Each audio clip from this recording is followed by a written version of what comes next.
Okay, in this series of videos, we're going to take a look at exchange rates more closely and look at exchange rate determination, things that affect exchange rates and how they change over time. More particularly, we're going to look at international parity relationships and see how those affect currencies. We'll start with interest rate parity.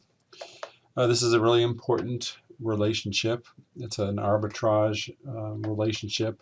More specifically, we want to make sure that there is no arbitrage in the relationship among the different variables.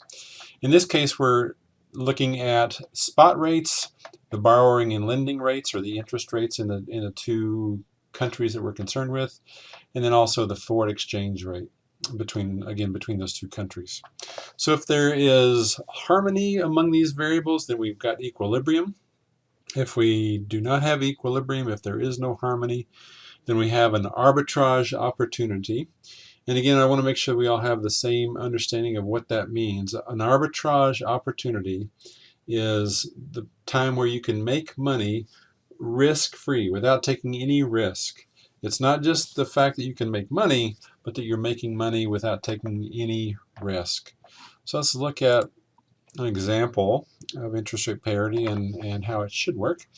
Suppose we observe the spot rate for euro at $1.08 per euro. The 1-year risk-free government rate, and this is important, by the way, we want to take out all risks associated with this to keep it in kind of arbitrage conditions. So we're going to assume that the governments of the US and Germany are good for the money that they borrow. They will always pay back what they owe. So the 1-year risk-free government bond for Germany and US, the rates are 1.25% and 2.5% respectively. So that's 1.25% for Germany, 2.5% for the US. What must the 1-year forward rate be for there to be no arbitrage?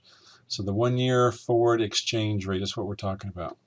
So let's just look at this simple little diagram and assume we're starting with $100 in the US. If we turn that into euro, we're going to divide that by the current spot rate of $1.08 per euro, and we would end up with 92.593 euro over there in Germany. In both countries, we're going to assume that we can invest in those interest rates and earn those interest rates. So in the US, our $100 will turn into $102.50 if we earn 2.5%. In Germany, our 92.593 euro will turn into 93.75 euro after a year for earning 1.25%.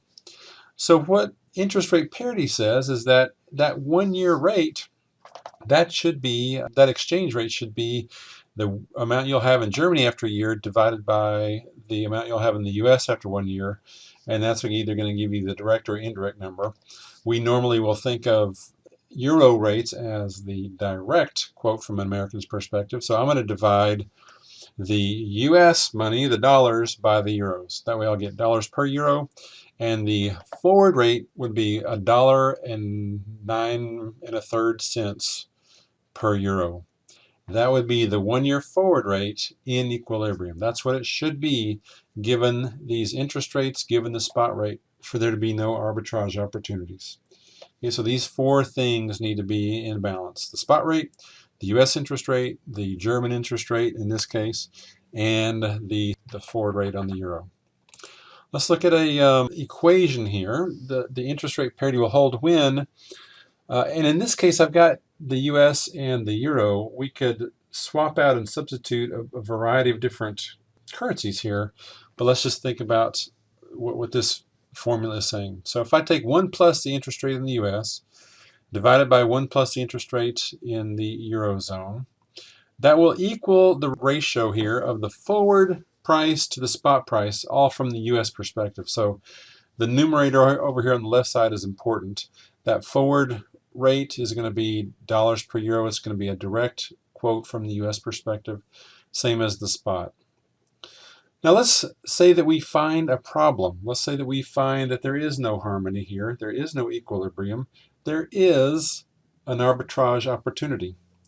So let's say we have a 1-year forward rate on the euro as $1.11 per euro. So that is too high for the euro. Another way of saying that is the dollar is priced too low. in the forward market. So the euro is mispriced and we have a problem. So how can we take advantage of that? Well, let's look. If we borrow $100, we convert that to euro and we lend it out. So we lend our 92.593 euro out. We lend it at 1.25%. So these are the prevailing interest rates again. We've already seen this example. 2.5% in the US, 1.25% in Germany. We're going to receive 93.75 euro at the end of the year. We convert that back to dollars at the forward rate, the contractual rate of $1.11. And we would end up with $104.06.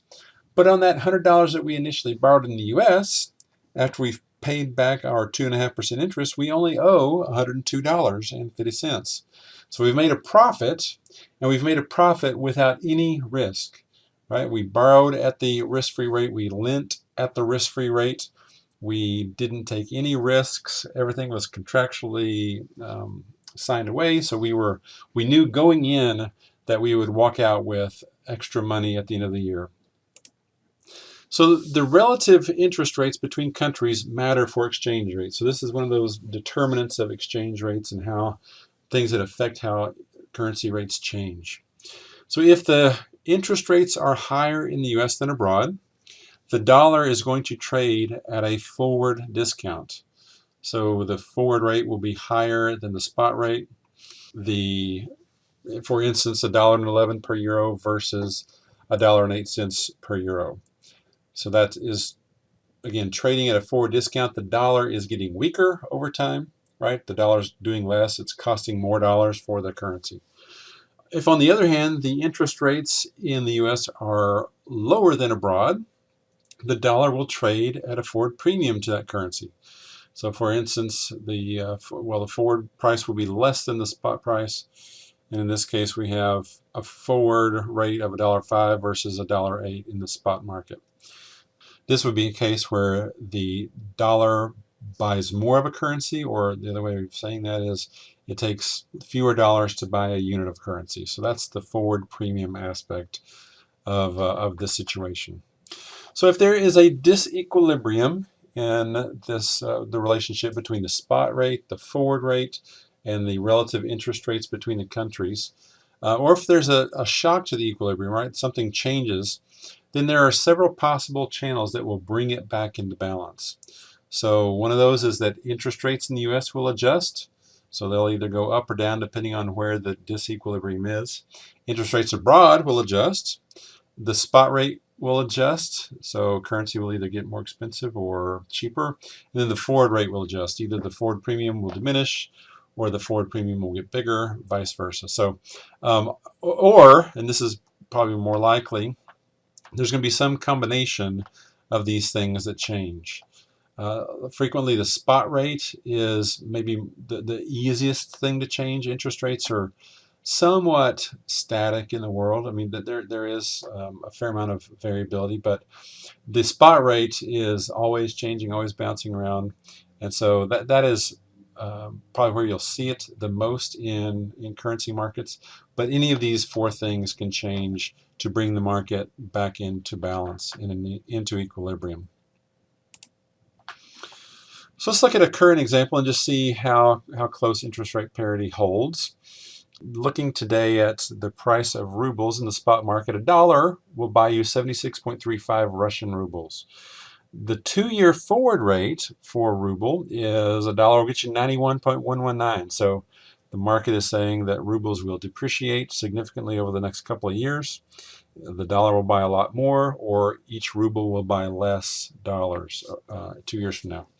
The 2-year interest rate in the U.S. is 0.82% per year. So you can lock in, you can buy a government loan, government bond, and earn 0.82% per year for 2 years.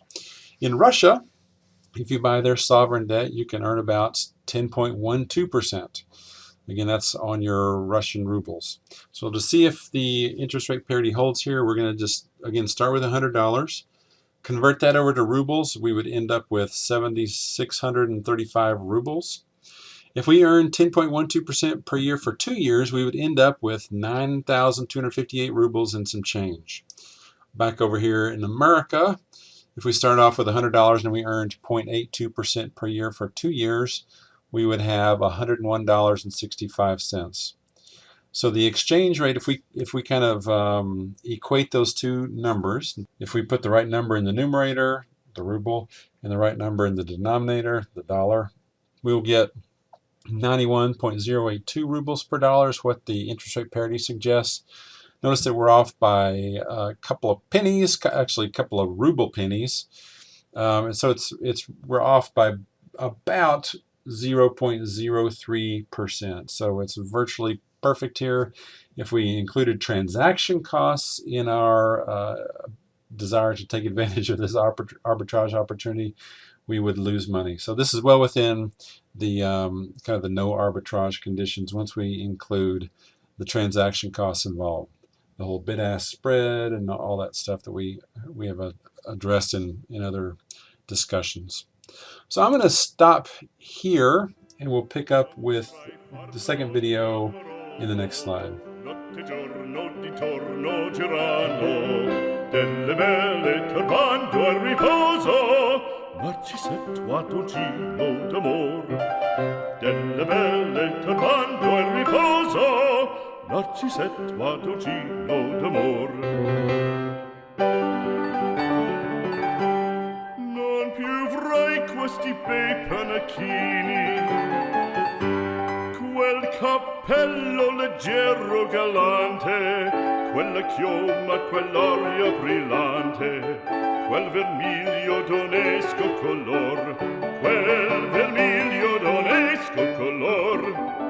Non più avrai quei pennacchini, quel cappello, quella chioma, quell'aria brillante.